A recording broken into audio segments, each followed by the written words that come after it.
तो दोस्तों आज मैं आपको एक ऐसे ऐप के बारे में बताना चाहता हूं जो मैं खुद पर्सनली यूज़ कर रहा हूं और मुझे इसे यूज़ करने में बहुत मज़ा आ रहा है। इस ऐप का नाम है anime stickers for WhatsApp, Telegram and Signal from वासके। अगर आप एक एनिमे फैन हो तो आपको ये ऐप एक बार यूज़ करके देखनी चाहिए। आई एम श्योर आपको भी मज़ा आएगा। इस ऐप में हर हफ्ते न्यू एनिमे स्टिकर्स अपडेट होते हैं। ये ऐप बिल्कुल फ्री है और इसमें आपको एड्स बिल्कुल ना के बराबर मिलेगा। और तो और यहाँ आप स्टिकर पैक्स भी रिक्वेस्ट कर सकते हो। तो इस ऐप की लिंक मैंने डिस्क्रिप्शन में दे दी है, जाकर डाउनलोड कर लेना और मुझे फीडबैक भी देना। ये वीडियो नारुतोपीडिया की मदद से बनाई गई है। ज्यादा जानकारी के लिए नीचे दिए गए लिंक पर क्लिक करें।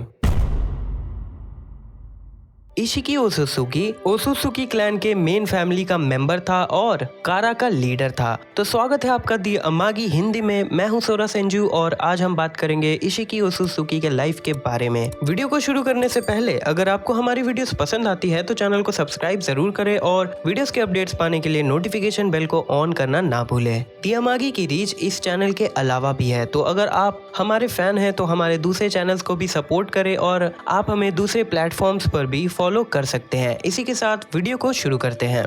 बैकग्राउंड।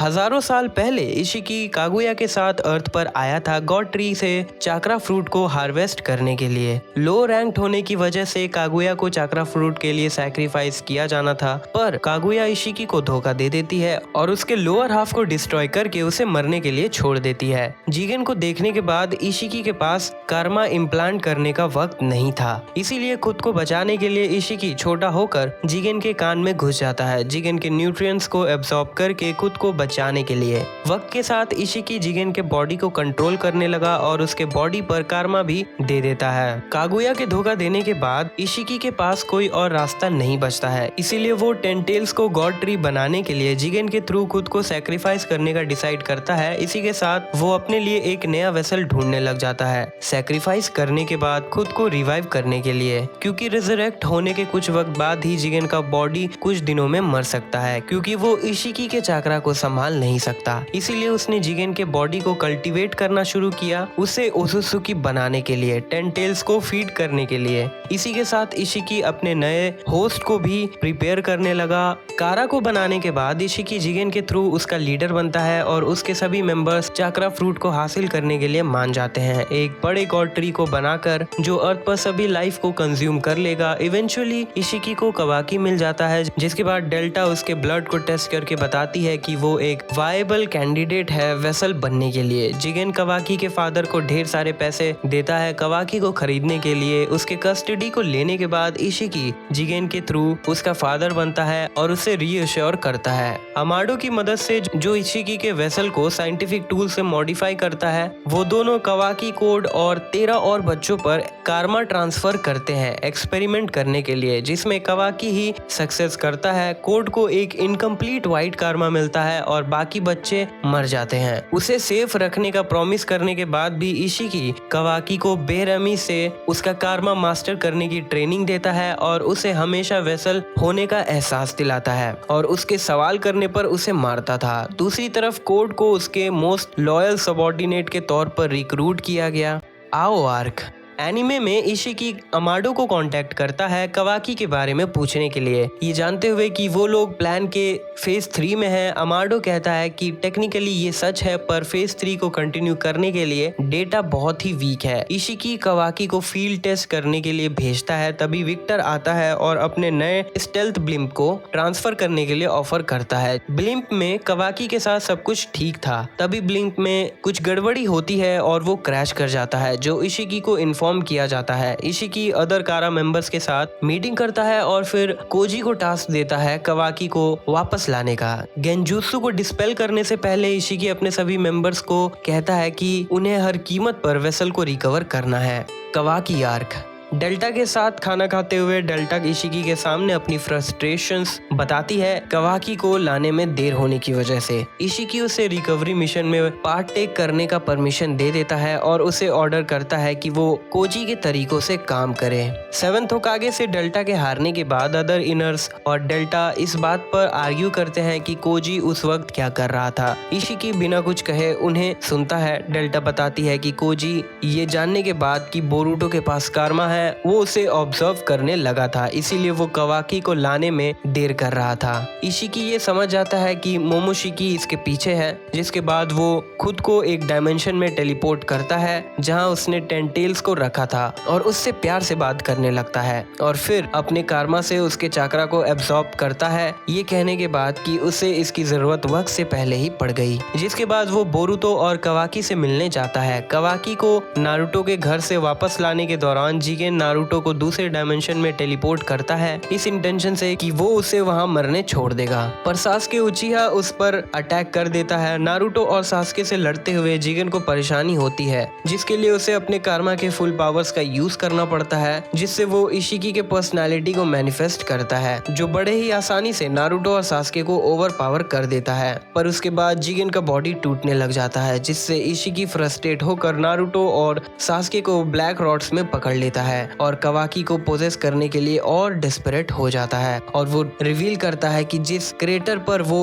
लड़ रहे थे वो असल में एक बड़ा कॉफिन है। इशिकी सास्के को मारना चाहता था क्योंकि वो किसी भी वक्त वहां से भाग सकता था और नारुतो को 9 टेल्स के साथ उसी के अंदर सील करना चाहता था, क्योंकि नारुतो को मारना वो जिगेन के कमजोर शरीर की वजह से नहीं कर पाता। सास्के नारुतो की मदद से वहां से भाग जाता है। इशिकी नारुतो को बताता है कि उसे नारुतो में कोई इंटरेस्ट नहीं है और कुरोमा नारुतो को बताता है कि वो बोरुतो को पकड़ना चाहता है। इशिकी नारुतो को सील करने से पहले उसे कहता है कि अगर वो यहाँ से भागता है तो वो उसे मार देगा और फिर कॉफिन को छोटा कर देता है और वहाँ से टेलीपोर्ट करके चला जाता है। कारा हेडक्वार्टर्स वापस आने के बाद इशिकी अमाडो से जिगेन के बॉडी को ट्रीट करवाता है, जो उसे बताता है कि पूरी तरह से ठीक होने में उसे 2 दिन लगेंगे। इशिकी खुश था कि कवाकी का कारमा बोरुतो से मिलने की वजह से प्रोग्रेस कर रहा है, जिससे वो ये मानने लगा कि वो दोनों परफेक्ट ओत्सुकी बनेंगे और गॉड ट्री बनाकर प्लेनेट को कंज्यूम कर लेंगे। और अमाडो को अश्योर करता है कि सभी से किया वादा भी पूरा होगा। बाद में जब वो अपने 10% पावर्स तक भी गेन नहीं कर पाया था, उसे कोर्ट से रिपोर्ट मिलती है जिसे उसने टेंटेल्स को गार्ड करने के लिए भेजा था। फिर उसे डेल्टा रिपोर्ट करती है कि किसी ने बोरो को मार दिया है और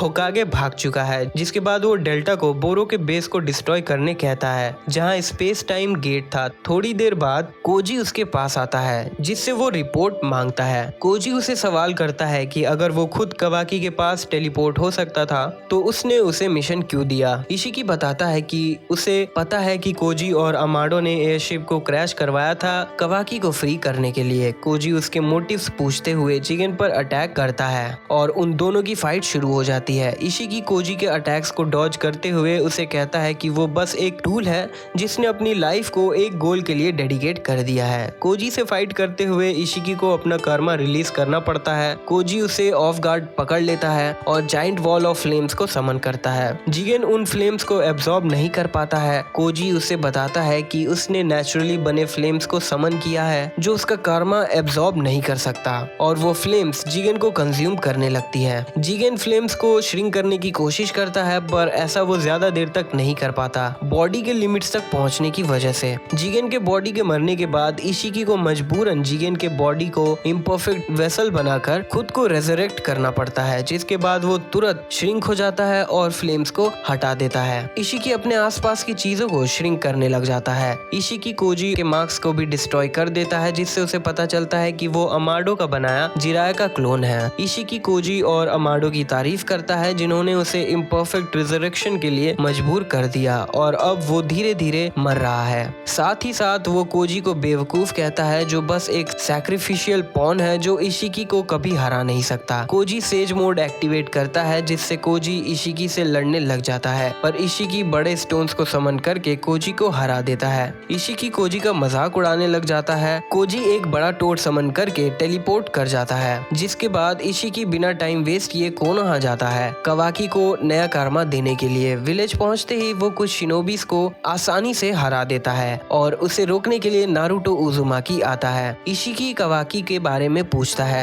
नारुतो उसे कुछ भी नहीं बताता। इशिकी विलेज को डिस्ट्रॉय करने लग जाता है। नारुतो पूरी ताकत के साथ इशिकी पर अटैक करता है। इशिकी उसे आसानी से ओवरपावर कर देता है। तभी नारुतो की हेल्प करने सास्के आ जाता है। इशिकी को कुछ समझ नहीं आता जब सास्के शूरिकन फेंकने लगता है जिसे इशिकी श्रिंक कर दे रहा था। सास्के अपने स्वॉर्ड को इशिकी की तरफ फेंकता है जिसे वो श्रिंक नहीं कर पाता है। तब ये रिवील होता है कि वो ट्रांसफॉर्म्ड बोरुटो उजुमाकी है। बोरुटो अपने कारमा को एक्टिवेट करके इशिकी को अपने साथ दूसरे डायमेंशन में टेलीपोर्ट कर लेता है। इशिकी ये देखकर हैरान हो जाता है कि बोरुटो मोमोशिकी के चाकरा को बिना ट्रेनिंग के यूज कर सकता है। थोड़ी देर में ही नारुतो और सास्के बोरुटो के पास आते हैं। उनसे लड़ते हुए इशिकी बोरुटो को पकड़कर ऊपर हवा में ले जाता है। सास्के बोरुटो के साथ स्वैप करने की कोशिश करता है पर इशिकी सास्के के अटैक को ब्लॉक करके उसे दूर भेज देता है। नारुतो और सास्के मिलकर इशिकी को डिफेंसिव मोड में डाल देते हैं और वो उनके सभी अटैक्स को श्रिंक करने लग जाता है। इशिकी बड़े मैनिपुलेटिंग ब्लॉक्स को बनाता है जो उन दोनों को अलग कर देता है। इशिकी सास्के को पकड़कर उसे उसके ही स्वॉर्ड से मारने की कोशिश करता है पर बोरुटो उनके बीच आ जाता है। इशिकी रुक जाता है जिससे बोरुटो समझ जाता है कि इशिकी उसे नहीं मारना चाहता है। इशिकी इस बात को नहीं मानता। बोरुटो खुद को कुनाई से मारने की धमकी देता है अगर इशिकी सास्के को मारने बढ़ता है तो। इशिकी सास्के को बेहोश करते हुए बोरुटो के कुनाई को श्रिंक कर देता है और उसे पकड़ लेता है। इशिकी बोरुटो को बताता है कि पूरी तरह से ओसुसुकी में ट्रांसफॉर्म होने के बाद वो बोरुटो को टेंटेल्स को खिला देगा उसे गॉड ट्री बनाने के लिए। तभी वहाँ नारुतो आ जाता है। इशिकी उससे कहता है कि अगर वो कवाकी को उसके हवाले कर देते हैं तो वो उन्हें छोड़ देगा पर नारुतो अपने नए फॉर्म के साथ इशिकी को हराने लग जाता है। थोड़ी ही देर में बैरियन मोड की वजह से नारुतो को दर्द होने लगता है जिससे इशिकी को उसके लाइफ ड्रेनिंग एस्पेक्ट के बारे में पता चलता है। तभी उसके मुंह से खून निकलने लग जाता है और वो रियलाइज करता है कि नारुतो से कांटेक्ट पर आने से उसकी लाइफ भी खत्म हो रही है। नारुतो अपने अटैक्स कंटिन्यू करता है। इशिकी नारुतो के साथ कवाकी के प्रोस्थेटिक आर्म के चक्रा कनेक्शन की वजह से कवाकी तक टेलीपोर्ट कर जाता है। कवाकी इशिकी से भागने की कोशिश करता है। इशिकी कवाकी को मैनिपुलेट करता है नारुतो के बारे में कहकर। आखिर में कवाकी सामने आता है और नारुतो के सिखाए निंजुत्सु से फाइट करने की कोशिश करता है। इशिकी उसे आसानी से ओवरपावर करके कवाकी को कारमा दे देता है जिसके तुरंत बाद ही वो मार्क गायब हो जाता है जिसे देखकर इशिकी घबराते हुए कवाकी से पूछता है कि ऐसा कैसे हो सकता है। तब ये रिवील होता है कि वो कवाकी सिर्फ एक शैडो क्लोन है और अब इशिकी के पास कारमा देने के लिए इनसफिशिएंट एनर्जी है। फाइनली इशिकी का वक्त खत्म हो जाता है और वो राख बन जाता है। मरने के बाद इशिकी कोड के व्हाइट कारमा के थ्रू उसे कांटेक्ट करता है। इशिकी कोड को सब कुछ बताता है कि कैसे उसकी डेथ हुई। डिसअपेयर होने से पहले इशिकी कोड को ओसुसुकी क्लैन के विल को आगे बढ़ाने कहता है। वो कोड को ये भी कहता है कि वो या तो बोरुतो या फिर कवाकी को टेंटेल्स को फीड कर दे और चाक्रा फ्रूट को खाकर खुद ओसुसुकी बनकर इवॉल्व करता रहे। कोड इशिकी की बात मान लेता है और उससे उनके नाम पूछता है जिन्होंने उसे मारा है ताकि वो इसका बदला ले सके। इशिकी कोड को नाम बता देता है पूरी तरह से डिसअपेयर होने से पहले। पर्सनैलिटी इशिकी बहुत ही घमंडी था। अपने क्लैन की तरह इशिकी को भी दूसरों की परवाह नहीं थी और सिर्फ वो खुद जिंदा रहना चाहता था अपने गोल्स को आगे बढ़ाने के लिए बिना इसकी चिंता किए कि इस दौरान कितने मासूम लोग मरेंगे। और ऐसे ही उसने जिगेन के बॉडी के अंदर जाकर पूरी तरह से उसके ब्रेन और बॉडी का कंट्रोल पा लिया। उसके खुद के क्लैन मेंबर भी उसके लिए मायने नहीं रखते थे, इसीलिए वो मोमोशिकी के वेसल को गॉड ट्री के लिए सैक्रिफाइस करने का डिसाइड करता है। जिगेन के बॉडी को पूरी तरह से कंट्रोल करने के बाद भी वो जिगेन को वर्थलेस और डिफेक्टिव वेसल कहकर मजाक उड़ाता था। लड़ाई करते हुए भी वो अपने अपोनेंट्स को ओवर पावर करते हुए उनका मजाक उड़ाता था। इशिकी को हुक्म जमाने वाला दिखाया गया। प्राइडफुल विक्टर और शॉर्ट टेम्पर डेल्टा भी उसके सामने चुप हो जाते थे। इशिकी अपने डायमेंशन में तरह तरह की चीजों को स्टोर करके रखता था जैसे कि अपनी जैकेट और वाइन की ग्लास। इशिकी को कुछ लोग अम्यूज भी करते थे जैसे दीपा जो उसे हंसाया करती थी, पर वो अपने ऐसे फीलिंग्स को सबके सामने नहीं दिखाया करता था। अमाडो को ये तक लगता था कि वो हंस भी नहीं सकता।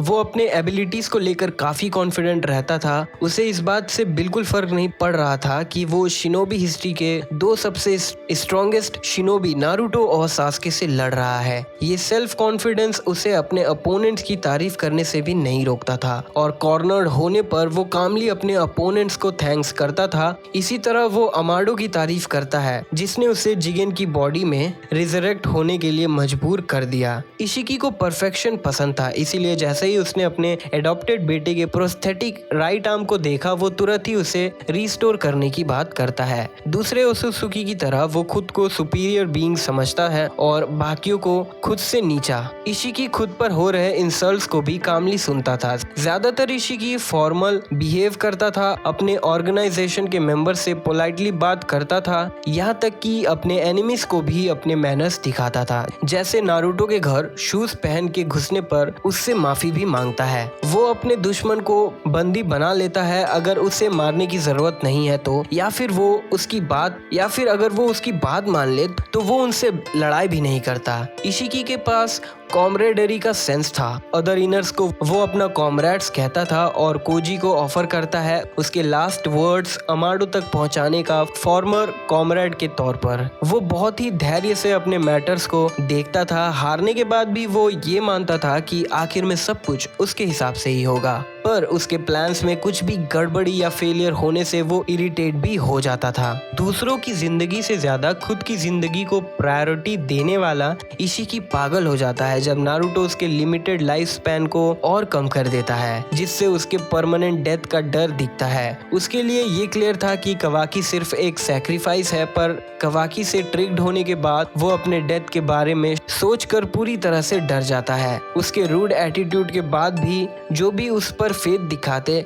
इशिकी उन्हें अप्रिशिएट करता था और कोड को अपना सबसे लॉयल सबऑर्डिनेट का नाम दिया और आखिर में उसने कोड को ही ओसुत्सुकी विल का सक्सेसर बनाया। जो लोग पीस को वैल्यू देते थे इशिकी उन्हें डरपोक और बेवकूफ मानता था। भले ही वो घमंडी था पर वो बहुत ही कॉशियस रहता था। अपने एबिलिटीज के फुल स्कोप को उसने खुद के एलाइज से भी छुपा कर रखा। उसे अमाडो और कोजी पर बहुत पहले से ही शक हो गया था और ये बात भी उसने किसी को पता लगने नहीं दी। सभी इनर्स को उसने ऐसा फूल बनाया कि आखिर में अमाडो और कोजी को अपने ट्रू इंटेंशंस सामने लाने पड़ गए। जब विक्टर गॉड ट्री को बनाने के अनऑथोराइज्ड प्रोजेक्ट पर दीपा को ब्लेम करता है, इशिकी उसकी बात पर यकीन नहीं करता और दीपा के ब्रेन को रिवाइव करके उससे सच जानता है और विक्टर को मरवा देता है। इशिकी अपने गोल्स को पूरा करने के लिए कुछ भी करने को तैयार था। डेल्टा बताती है कि जितने पैसे उसने अपने एक्सपेरिमेंट्स में लगाए हैं वो एनफ है एक कंट्री को खरीदने के लिए। वो अपने गोल्स के लिए इतना डेडिकेटेड था कि उसे दूसरे मैटर्स पर इंटरेस्ट आना कम हो गया। वो अपने हराए हुए दुश्मन को भी जिंदा छोड़ देता था अगर वैसा करना टाइम टेकिंग है तो। इशिकी चक्रा फ्रूट को इस हद तक कल्टीवेट करना चाहता था कि कागुया के बाद भी वो अकेला खुद जख्मी शरीर को टेंटेल्स को सैक्रिफाइस करने के लिए तैयार था, जिससे फ्रूट लो क्वालिटी का बनता। उसका 1000 सालों तक इंतजार करना उसके पेशेंस को दर्शाता है। इसी के साथ वो सब कुछ करने के लिए भी तैयार था जिससे प्रोसेस में रफ्तार आए। ये जानने के बाद कि बोरुटो के पास कर्मा है और वो उसके साथ परफेक्टली कंपैटिबल है, इशिकी अपने प्लान्स को चेंज करके बोरुटो को टेंटेल्स के लिए सैक्रिफाइस बनाने का डिसाइड करता है, जिससे वो भी जिंदा रहेगा और फ्रूट भी हाई क्वालिटी का बनेगा। मरने के बाद भी वो अपने क्लैन के इवॉल्व होने के तरीके को अपने मोस्ट लॉयल और भरोसेमंद सबऑर्डिनेट कोड को अपनाने कहता है। उसे ओसुत्सुकी बनकर एक नया गॉड ट्री प्लांट करके उसके चाक्रा फ्रूट को खाकर दूसरे प्लैनेट्स पर जाने को कहता है। मरने से पहले वो कोड को सबका नाम बताता है बदला लेने के लिए। इशिकी का ये भी मानना था कि लोगों के फेट्स प्रीडेस्टिन्ड होते हैं उनके जेनेटिक्स की वजह से, जैसा कि वो कोजी जिराया के क्लोन से कहता है कि वो मरने के लिए डेस्टिन्ड है उसके जीन्स की वजह से। तो दोस्तों ये थी लाइफ इशिकी ओसुत्सुकी की। वीडियो अच्छी लगी हो तो ऐसी और भी वीडियोस है चैनल पर, उन वीडियोस को भी आप जाकर देख सकते हो।